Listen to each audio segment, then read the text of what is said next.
Bismillahirrahmanirrahim. Assalamualaikum warahmatullahi wabarakatuh. Alhamdulillahirabbil alamin. Shalatu wassalamu ala Rasulillah nabiyina Muhammadin wa ala alihi wa ashabihi wa man tabi'ahum bi ihsan ila yaumiddin. Amma ba'd. Alhamdulillah, di malam hari ini kita kembali mempelajari fikih dengan membaca kitab Umdatul Fiqh karya Imam Ibnu Qudamah rahimahullah. Di malam hari ini kita sudah masuk di sifat haji. Setelah sebelumnya kita sudah selesai dari pembahasan umroh. Adapun tentang haji, ini tentunya tanggal yang pendek sekali karena haji tidak sama dengan umroh. Umroh itu luas waktunya sepanjang tahun. Adapun haji ada tanggal awal dan tanggal akhirnya. Ini yang beliau akan sebutkan di sini. Beliau beri judul babu sifatil haji, bab cara berhaji. Kata beliau rahimahullah, wa idza kana yaumat tarbiyah. Ini awal startnya. Jika sudah masuk di hari tarbiyah. Hari tarbiyah itu tanggal 8 Dzulhijjah. Tanggal 8 Dzulhijjah. Disinilah tanggal awal seorang itu masuk di dalam ibadah haji. Faman kana halalan ahrama min Makkah. Siapa yang hari tanggal ke-8 ini sedang dalam keadaan halal, belum dalam keadaan ihram, dan ini tentunya bagi orang yang haji tamattu, tentunya dia lagi halal sekarang ini. Karena haji tamattu itu kan dia masuk Makkah dengan melaksanakan umroh dulu. Kemudian selesai umrohnya, maka dia cukur setelah tawaf sa'i, maka sudah boleh pakai pakaian biasa. Dan menanti tanggal 8. Ada dua keadaan kalau jamaah sekarang ini di kita. Kadang yang kloter awal itu dia masuk Makkah dulu umroh, baru setelah itu ke Madinah, baru ke Madinah, sehingga dia halal, masa halalnya itu di Madinah tinggal. Maka siapa yang masih halal tanggal 8 ini, dan nanti tentunya dia akan berihram kembali di Mikot, di Dzul Hulaifah, Bir Ali, untuk masuk tanggal 8. Iya. Apakah nanti masuknya datang dari sana tanggal 9 untuk persiapan, tanggal 7 untuk persiapan besok. Iya, tanggal 8-nya. Tergantung nanti pengaturan. Banyak orang yang haji tamattu, yang kloter awal itu masuk umroh, kemudian dia akan keluar dari Makkah ke Madinah menunggu musim haji. Ada juga yang kloter akhir walaupun haji tamattu sudah tidak keluar lagi dari Makkah. Artinya dia masuk Makkah dengan niat umroh haji tamattu. Ya, dia berihram, dia tawaf, dia sa'i, cukur, halal. Kalau dia niat haji tamattu, tinggal menunggu tanggal 8. Bagi orang haji kiron, tentunya tidak ada ini. Demikian pula bagi orang yang haji ifrad, yang hanya haji saja, yang memang masuk Mekah hanya langsung itu, tanggal-tanggal akhir. Orang biasa haji apa disebut? Haji furoda kita. Iya, yang haji saja, yang tidak mau lama di Mekah, tidak lama dia pergi haji. Ini hanya haji saja. Orang yang seperti ini berarti nanti tidak ada ini halal di antara. Sekarang ini bagi orang yang ini. Siapa yang dalam keadaan halal masih di tanggal 8 ini, maka ahrama min Makkah. Dia berihram di Makkah. Jadi tidak perlu lagi pergi keluar ke Mikot. Jadi kalau dia sudah halal misalnya, dia sudah umroh, mau haji tamattu, sudah pakai pakaian biasa, menunggu tanggal 8. Dia tidak keluar dari Makkah, maka langsung saja berihram di tempat. Siapa yang di hotel berihram di hotel. Iya, berihram di hotel yang ada di hotel pelataran ya. Dan langsung saja dari pelataran besok tinggal berangkat ke Mina atau nanti kita akan jelaskan langsung berangkat ke Arafah. Langsung berangkat ke Arafah. Yang tinggal misalnya di daerah di luar lingkaran ini Masjidil Haram Ka'bah, karena banyak jemaah haji itu ya mereka haji yang reguler itu biasa nggak tinggal di sini. Dia tinggal di daerah yang disebut dengan Aziziyah di sana, di luar, jauh dari. Kalau mau ke Masjidil Haram Makkah naik bus lagi. Al-muhim dia tinggal di hotel. Sekarang lagi di dalam Makkah, maka dia berihram langsung dari hotel. Tidak perlu pergi keluar. Tidak perlu dia keluar lagi pergi cari mikot. Bagi orang yang tadinya sudah umroh diarahkan ke Madinah, nanti masuk lagi ke Makkah musim haji di tanggal ini, maka tentunya dia berihram di Makkah, di Bir Ali. Dia start dari Bir Ali berihram sambil nanti menuju Mina akan diarahkan tentunya oleh pemerintah. Iya, pokoknya dia yang dari Makkah ihram di Makkah.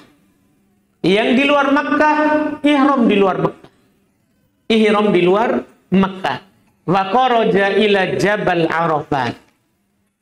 Dan keluar ke Gunung Arafah. Ini tentunya setelah proses ya, bagi kan ada dua bagian ini. Ada bentuk jamaah yang dari luar Mina diarahkan semua ke Mina di tanggal 8 itu. Di tanggal 8. Ada juga yang jamaah tetap di hotel, yang tidak ambil tenda di Mina, yang tidak mengambil tenda di Mina. Mereka tetap di hotel ini. Nanti besok tanggal 8, tanggal 9 pagi langsung ke Arafah. Bagi yang sudah di Mina tanggal 8, dia tinggal di tendanya di Mina, maka besok tanggal 9 menuju Arafah. Menuju Arafah. Pergi dia ke Arafah, fa idza zalatis syams yaum Arafah. Jadi dia ini pergi nih tanggal 9 ke Arafah dari Mina. Apabila matahari tergelincir duhur, waktu duhur masuk. Ini kan belum mulai wukuf. Tapi kita berada di Arafah. Sudah berada di Arafah. Jika matahari sudah tergelincir, itu yang siang, matahari sudah tergelincir, masuk waktu duhur, maka di hari Arafah dia sholat duhur, asar, yajma'u bainahuma bi'adanin wa iqamatain. Dia sebelum wukuf disunahkan untuk jamak qasar, duhur asar, jamak takdim. Karena dia sebentar mau wukuf dari situ sampai maghrib, mendekati maghrib. Jadi dia sholat jamak qasar, duhur asar, jamak takdim dengan 1 kali adzan dan 2 iqamah. Maksudnya dia adzan masuk waktu duhur, kemudian sholat duhur, qomat, sholat duhur 2 rakaat, kemudian salam, bangkit, qomat, sholat asar 2 rakaat, jamak qasar, takdim. Jamak takdim, qasar. Thumma yaruh ilal mauqif. Setelah selesai sholat jamak qasar, kita ke tempat wukuf. Dan perlu kita ingat kata beliau, wa Arafat kulluha mauqif. Jadi tidak perlu kita berdesak-desakan sekali. Itu lingkaran Arafah, semuanya tempat wukuf. Tidak harus kita mendekat ke gunung itu, ke Jabal Rahmah. Tidak harus. Dan pemerintah sudah memudahkan kita. Sudah ada batasan itu Arafah. Sudah ada lingkaran, ada tandanya. Bahkan kita kalau keluar dari situ, penjaganya akan bilang, masuk. Iya, ini tidak masuk di wukuf. Harus masuk di daerah itu. Baru dikatakan kita wukuf. Dan ini adalah kegiatan yang paling pentingnya dari jamaah haji. Karena Nabi SAW sampai mengatakan, Al-Hajju Arafah. Haji itu Arafah. Haji itu adalah Arafah. Kalau tidak ada wukuf di Arafah, tidak ada haji. Ini rukun haji. Ini adalah rukun haji. Kalau kita tidak bermalam di Mina, tidak ada masalahnya kita. Tapi kalau kita tidak wukuf di Arafah, ini masalah haji. Iya, ini adalah hajinya tidak sah. Wajib tahun depan datang kembali karena tidak bisa dikodok ini. Waktunya hanya itu. Dari zuhur sampai mendekati maghrib. Tidak bisa diganti hari berikutnya. Tidak bisa. Tahun depan baru bisa lagi. Iya, ini terkait dengan ini harus diingat baik-baik. Dan Arafah seluruhnya adalah tempat wukuf. Ini kemudahan. Ini adalah kemudahan bagi kita kaum muslimin. Iya. Illa batna arunah, illa batna urunah, kecuali lembah urunah. Di sana memang lembah itu dipagari. Lembah itu untuk bersantai-santai saja. Iya, ditanami pohon rumput untuk bersantai-santai, berteduh. Tidak boleh kita wukuf di itu lembah itu. Pokoknya alhamdulillah sekarang ada semua tandanya. Ada semua tandanya, ada semua tulisannya. Ada semua tulisannya. Wa yustahabbu ayyakifa fi mauqifan nabi. Disunahkan untuk wukuf di tempat wukufnya Nabi jika memungkinkan. Di mana mau wukufnya Nabi? Ya dekat ke gunung Jabal Rahmah. Di situ Nabi wukuf. Bukan di atas gunungnya. Bukan di atas gunungnya, di batu itu bukan. Tetap di bawah. Nabi dekat dengan gunung itu. Dan menghadap, harus diperhatikan, menghadap ke kiblat saat wukuf. Bukan menghadap gunung. Sebagian orang pergi menghadap Jabal Rahmah. Berdoa menghadap gunung. Padahal dia akan membelakangi Ka'bah. Hati-hati, jangan sampai kita pergi minta ke gunung. Dan memang orang banyak mengkeramatkan itu gunung. Jabal Rahmah. Pergi dia tulis-tulis namanya di sana katanya supaya dapat jodoh. Karena disitulah bertemu Adam dan Hawa saat turun di bumi. Jadi mereka jadikan itu gunung jadi keramat. Ke sana, pokoknya dia tulis nama jodohnya. Nama laki-lakinya kalau dia perempuan, nama perempuan kalau dia laki-laki. Bukan untuk itu. Ya, ini hanya sekedar tempat wukuf. Tempat wukuf. Al-qariban minhu indal jabal. Atau dekat, pokoknya dekat di gunung itu. Qariban minas sakra, dekat dari gunung batu besar itu, karena Jabal Rahmah itu gunungnya gunung batu. Gunungnya adalah gunung batu. Wa yaj'alu hablal musyah baina yadayhi wa yastaqbilul qiblah. Dan dia jadikan ya hablul musyah, tempat biasanya orang berjalan, ya, itu antara dia dan menghadap kiblat. Ini harus diperhatikan. Jadi jangan menghadap gunung, menghadap kiblat. Wa yakunu raqiban, dan dia bisa berkendara, tidak apa-apa. Cuma sekarang kan tidak ada. Dulu Nabi SAW dan para sahabat, karena sedikit orang, mereka wukuf di atas kendaraan. Mereka wukuf, bahkan ada sahabat yang jatuh dari kendaraannya kemudian diinjak oleh ontanya, meninggal saat wukuf. Saat wukuf. Dan waktu itu ya Nabi SAW katakan, iksiluhu bima'in wa sidr, mandikan dia dengan air daun bidara, wala tuhannitu, ya, jangan kasih parfum, jangan menutup kepalanya, karena nanti dia akan dibangkitkan di hari kiamat dalam keadaan bertalbiyah, lagi pakai ihram. Lagi pakai ihram. Dulu orang intinya adalah boleh wukuf dengan menaiki kendaraan. Karena dari sholat, setelah itu nanti kita akan berjalan ke Muzdalifah. Jadi boleh naik kendaraan, cuma untuk sekarang tidak lagi. Untuk sekarang tentunya tidak lagi. Semua orang naik bus dan busnya berhenti di tempat berhentinya, dan kita masuk di tempat wukuf tanpa kendaraan. Tanpa kendaraan. Wa yakthuru wa yukthiru min qawli, dan dia di saat wukuf sering-sering membaca la ilaha illallah wahda la syarikalah lahul mulku wa lahul hamdu biyadihil khairi wa huwa ala kulli syai'in qadir. Kalau dia banyak membaca ini, apa?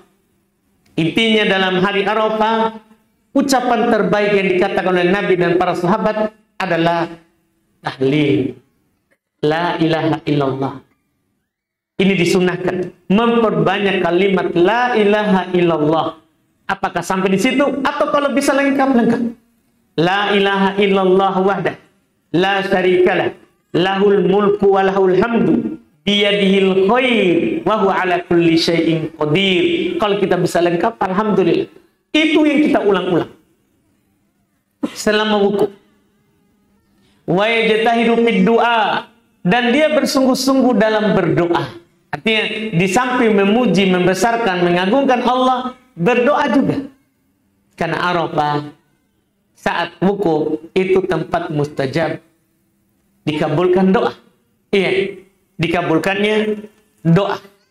Dan warabba ilallah, dan berharap kepada Allah Subhanahu wa taala sampai kapan? Ila ghurubis syams, sampai mendekati matahari terbenam. Ketika matahari sudah mulai terbenam, maka kita keluar dari Arafah. Tsumma yadfa'u ma'al imam ila Muzdalifah. Kemudian keluar bersama imam, tentunya kalau ada pemerintah yang memandu, keluar kita dari Arafah ke Muzdalifah ala tariqil ma'zimain, lewat jalur ma'zimain. Sekarang tentunya kita dimudahkan. Di jalan datang dan pulang beda. Dan itu dilakukan oleh Nabi dulu. Nabi dari Mina ke Arafah, dari Arafah ke Muzdalifah, jalannya beda. Jalannya beda. Nah, ini yang kita tempuh.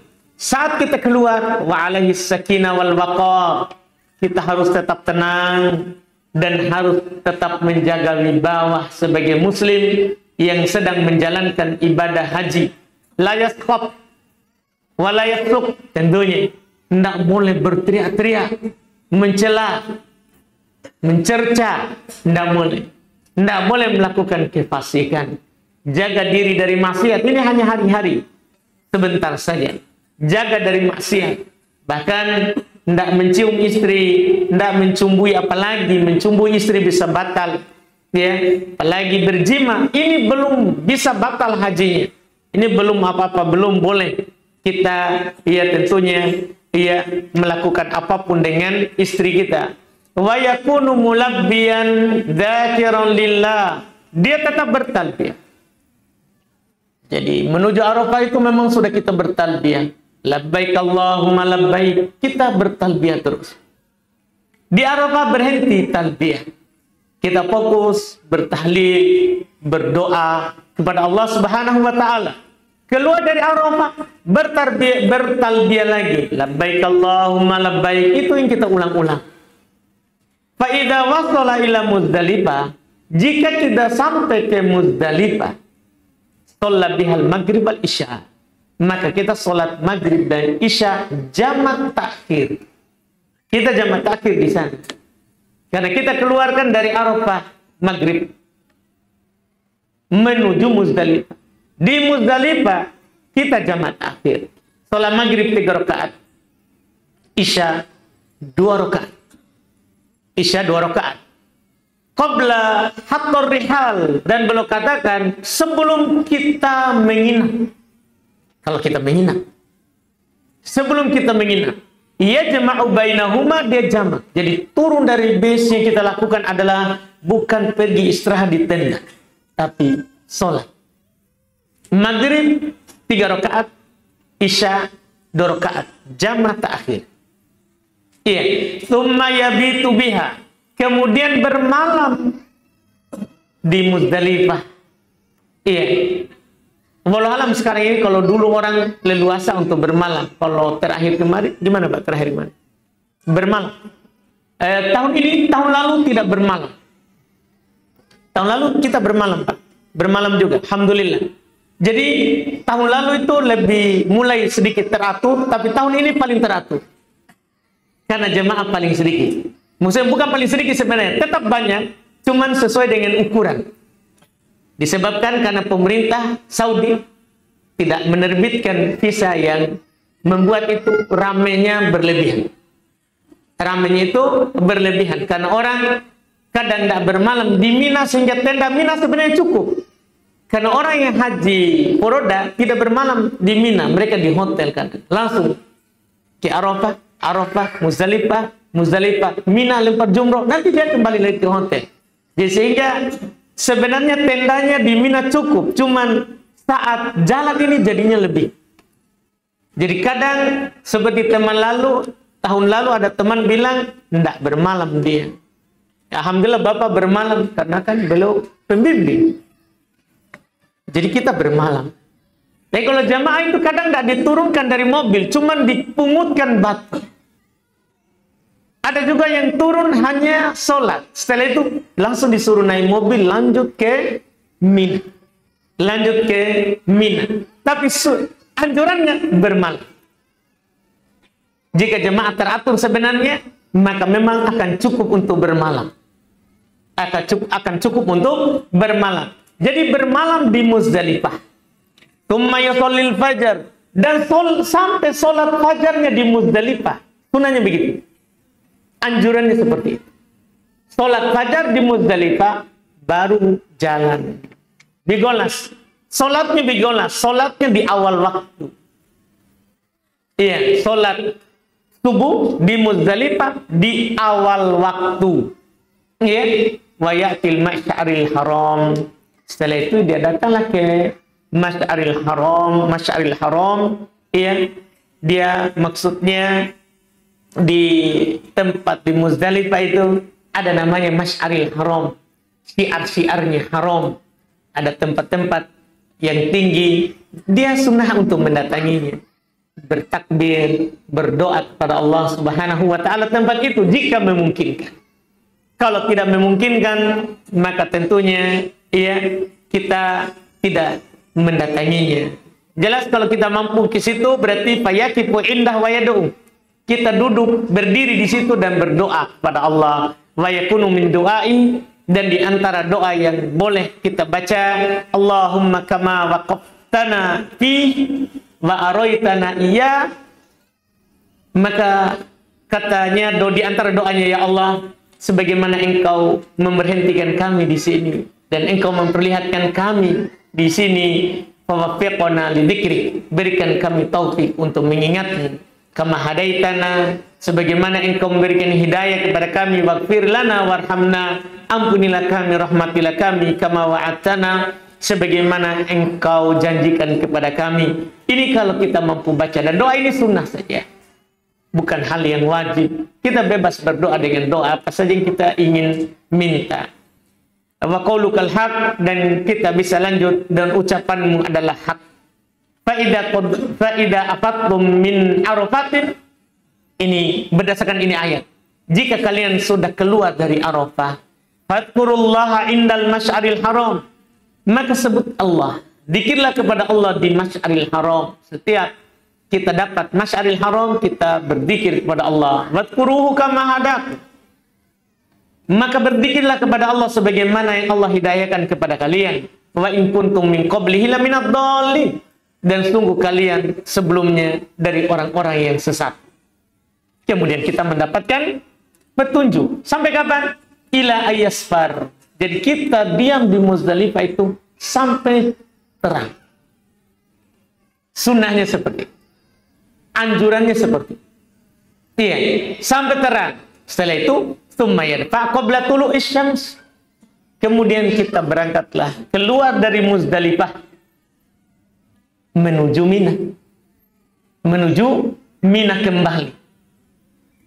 Fa'idha balagha muhassiran asra'a, kalau dia sampai ke Muhassir, ini tempat yang dulu Nabi lari di situ.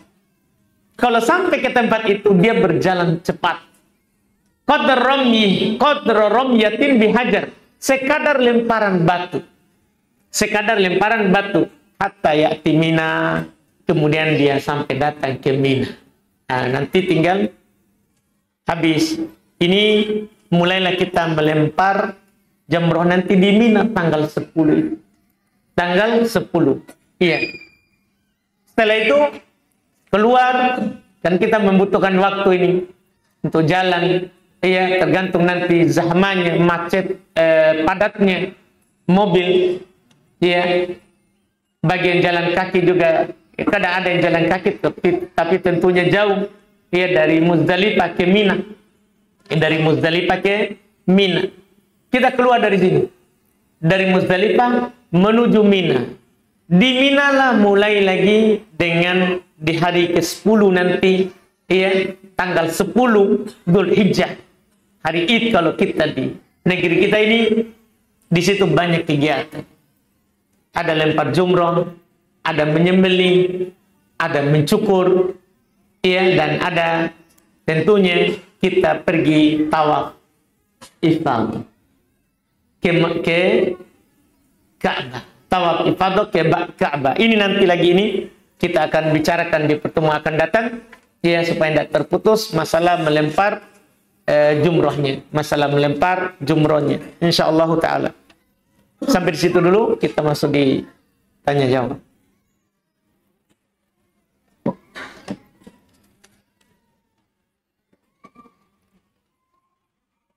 Sini ada pertanyaan, apakah termasuk istidraj? Istidraj bahasa Arab itu, ya, perlalaian. Ya, artinya yang menimpa penuntut ilmu ketika dia ingin ke majelis ilmu tetapi dia tidak mampu mengamalkan dan mengaplikasikannya ke kehidupan sehari-hari. Iya. Tidak masuk itu. Jangan sampai kita bilang istidraj. Tidak. Iya. Karena kan kita alhamdulillah mendengarkan ilmu itu sudah ibadah. Menyampaikannya adalah fardu kifayah ke orang lain. Tidak, bukan wajib. Mengamalkannya tergantung hukum ilmu yang kita dengar.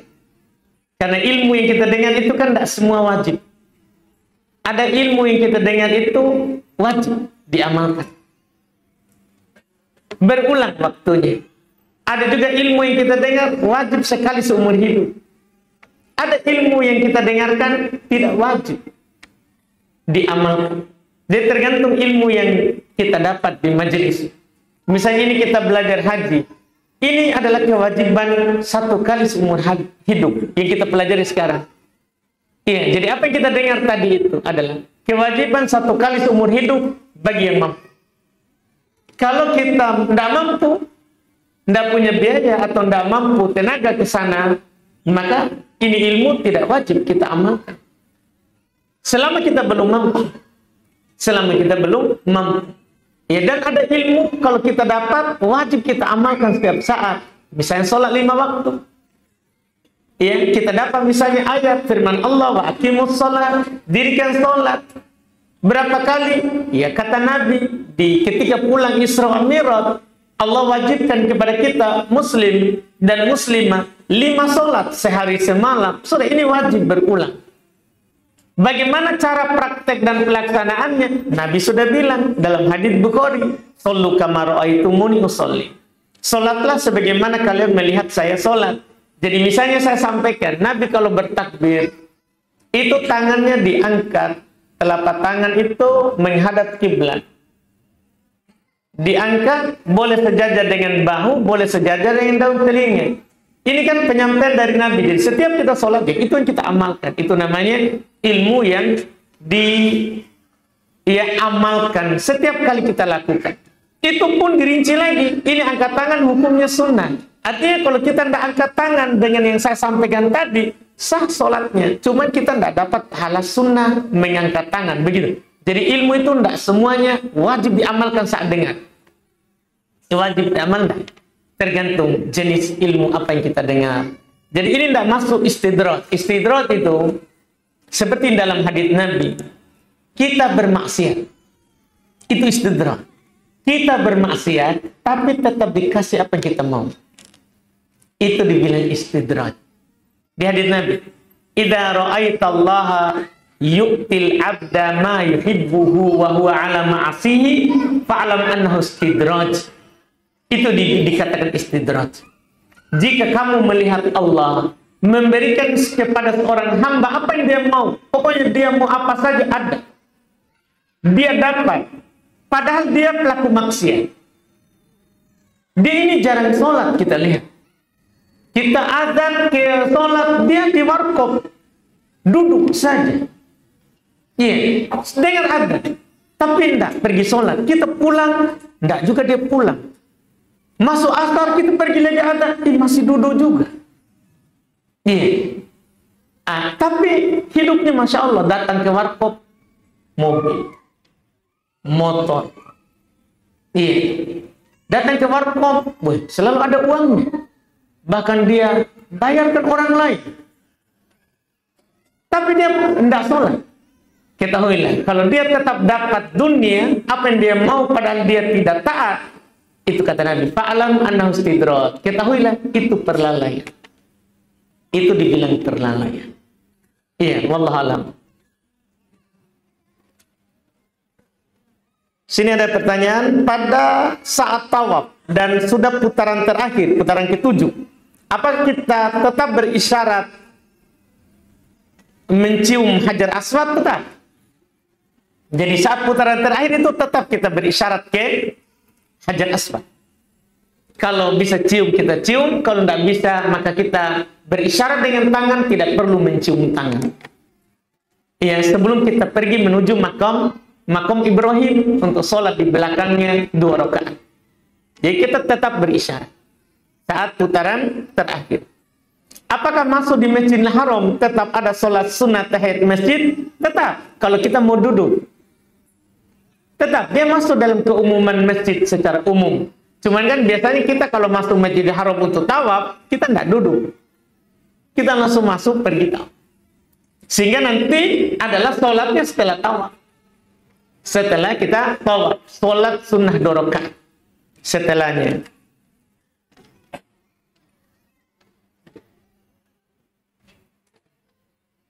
Di sini berikutnya lagi, bagaimanakah Islam mengajarkan perceraian yang syar'i? Ada perceraian syar'i? Iya. Perceraian tidak dianjurkan. Cuman ditentukan hukum perceraiannya. Kalau dibilang perceraian syar'i, wah berarti dianjurkan cerai. Iya, perceraian tidak dianjurkan. Cuman kalau terjadi, maka ada hukum seputarnya. Allah katakan at-tolak marotan. Fa imsakun bima'rufin aw tasrihun bi ihsan. Tolak yang boleh rujuk langsung 2. Kalau kita talak istri, ya, maka kita punya kesempatan 2 kali untuk langsung rujuk. Talak 1, kita diberi waktu 3 kali haid. Kalau itu perempuan, istri masih haid. Kalau sudah tidak haid lagi, maka 3 bulan. Atau masih haid, tapi haidnya kadang 6 bulan sekali, ya sudah 3 kali haid pokoknya. Berarti ada, tunggu setiap 6 bulan, ya. 6 bulan, baru 6 bulan lagi, 6 bulan lagi. Wah, ini panjang masa iddahnya. Iya, Allah berikan waktu lama untuk kembali. Jadi dia punya waktu 3 kali haid untuk rujuk. Untuk rujuk. Iya, rujuk langsung tanpa akad. Kemudian dia lanjut, misalnya, anggaplah 3 kali haid, masih tidak mau juga kembali. Maka lanjut talak 2, punya waktu lagi 3 kali haid. Setelah itu, kata Allah, maka pilihannya cuma 2. Lepas dengan baik atau tahan dengan baik. Artinya sudah talak 3 ini, sudah talak 3. Ketika talak 3, sebenarnya masih punya waktu untuk kembali. Rujuk dengan istrinya, tanpa istrinya itu menikah lagi. Dalam masa iddah, 3 kali haid juga. Jadi kalau dia mau rujuk, ini sudah talak 3, dia mau rujuk. Maka jika adalah dalam masa iddah 3 kali haid, boleh dia minta rujuk pada istrinya dengan akad yang baru, mahar baru, wali, 2 saksi. Tapi kalau selesai masa iddahnya 3 bulan, 3 kali haid, maka tidak boleh lagi kembali sampai istrinya itu menikah dengan orang lain. Bukan nikah yang direncanakan. Nikah betul. Dia kira tidak kembali lagi sudah. Nikah istrinya, qadarullah, cerai atau meninggal suami keduanya tadi. Maka boleh baginya untuk rujuk lagi dengan akad baru, mahar baru, 2 saksi, wali. Itu masalah hukum ketentuannya begitu saja. Dan hukum talak 1, talak 2 tetap wajib dinafkahi.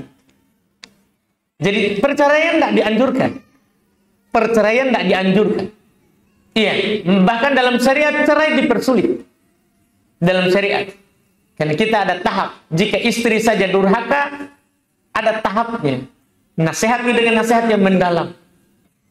Ndak mempan, pisah ranjang. Ndak mempan, pukul. Ndak langsung cerai. Sebagian orang sedikit langsung. Iya, pulang. Ndak. Ada tahapnya. Karena syariat tidak menganjurkan kita cerai. Jadi jangan bilang cerai syar'i. Syariat cuma mengatur bagaimana kalau ada terjadi perceraian. Itu yang syariat atur, wallahu alam. Sini Allah tidak melarang. Masih sambung berarti ya. Allah tidak melarang, tapi Allah membenci perceraian. Kalau Allah benci pelaku perceraian yang tidak syar'i, apakah Allah akan tidak ingin melihatnya? Maksudnya gimana itu? Yeah. Dan Nabi Rasul Sallallahu Alaihi Wasallam tidak juga mencontohkan. Banyak yang mengikuti sunnah Nabi dengan menikah, tapi kenapa tidak mencontoh Nabi dengan tidak menceraikan istrinya? Iya, ini alhamdulillah, masya Allah, kita kan memang dipersulit untuk cerai, sudah dibilang tadi. Tapi kadang satu keadaan tidak memungkinkan hidup bersama. Hidup bersama. Kalau ada orang cerai, yaitu sudah tidak bisa lagi hidup bersama. Seperti di masa Nabi.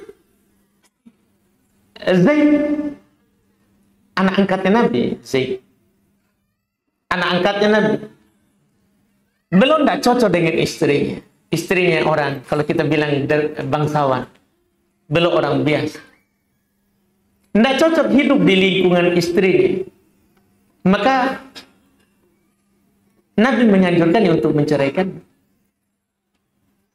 Iya, karena tidak bisa lagi bersama. Jadi kalau tidak bisa lagi bersama, tidak apa-apa orang cerai. Tidak masalah orang cerai daripada perempuan paksa bersama nanti dia durhaka kepada suaminya. Atau si laki-laki dia paksakan bersama dengan istrinya, akhirnya dia juga tidak datangi istrinya, tidak juga ceraikan. Tidak boleh kita gantung statusnya orang. Maka kalau sudah tidak bisa bersama, cerai. Bukan berarti kalau cerai tidak ikut sunnah Nabi, tidak. Bukan begitu. Berarti tidak ada sahabat yang cerai. Sahabat bercerai. Iya, dan Nabi tidak menyalahkan itu. Yang disalahkan adalah kalau orang cerai tanpa sebab. Tanpa sebab. Dia telantarkan orang tanpa sebab. Itu yang dilarang. Itu yang dilarang. Wallahu a'lam. Ustaz, saya mencicilkan rumah sama orang. Tapi di tengah jalan dia terhenti. Uang yang sudah masuk sekitar 30 juta. Beliau sudah tidak mampu melanjutkan cicilannya. Gimana cara atau akadnya ini apabila saya mau mengembalikan uangnya? Rumahku tersebut juga sudah ditempati selama kurang lebih 2 tahun. Caranya adalah caranya rumah itu dijual. Dan dijual itu ada 2 bentuk. Tergantung dulu waktu akad. Apakah ada waktu itu kalau tidak mampu cicil dikembalikan uangnya? Atau tidak ada akad? Kalau ada akad waktu itu untuk dikembalikan jika tidak mampu, maka kita kembalikan uangnya dari hasil penjualan tadi. Sisanya kita ambil. Kalau tidak ada akad berarti kita jual, itu haknya. Kita jual, kita cuma ambil yang dia utang. Misalnya kita sudah akad cicil sama dia 100 juta. Tiba-tiba dia tidak mampu bayar, setelah 50 juta dia bayar. Maka rumah yang tadi itu kan jadi jaminan utangnya. Ketika dia berutang sama kita cicil rumah ini kan kita pegang surat rumahnya. Ini menjadi jaminan dan jaminan ini boleh kita jual. Ketika kita jual, maka kita kasih uangnya dan kita ambil hanya utang. Misal anggap lakunya adalah 100 juta. Utang dia sama kita sisa 50 ya. Coba kita ambil 50-nya kasih yang punya. Karena dengan kita menjual tadi akad awal, itu rumah sudah jadi miliknya. Cuman kita boleh jual karena jadi jaminan. jadi jaminan dari utang piutang. Itu yang kita boleh jual tadi. Berarti kita hanya boleh ambil hak utangnya. Sisanya untuk si yang pemilik rumah tadi yang sudah beli dari kita. Karena akad jual beli akad putus. Kecuali ada syarat dari awal. Kecuali ada syarat dari awal. Wallahualam. Kemudian berikutnya Ustaz, bagaimana hukumnya? Saya sebagai istri masih bangun bangun sendiri untuk sholat tahajud. Apa ini? Karena belum berhasil membangunkan suami untuk sholat tahajud. Apakah saya berdosa Ustaz karena sudah tidak berusaha lagi untuk membangunkan suaminya, membangunkannya? Tidak berdosa. Karena sholat malam itu kan sunnah. Iya, bisa saja tidurnya suami kita itu lebih berpahala daripada kita yang bangun sholat. Siapa tahu dia tidur supaya besok tidak ngantuk kerja cari nafkah untuk yang bangun sholat. Iya, kan seperti itu.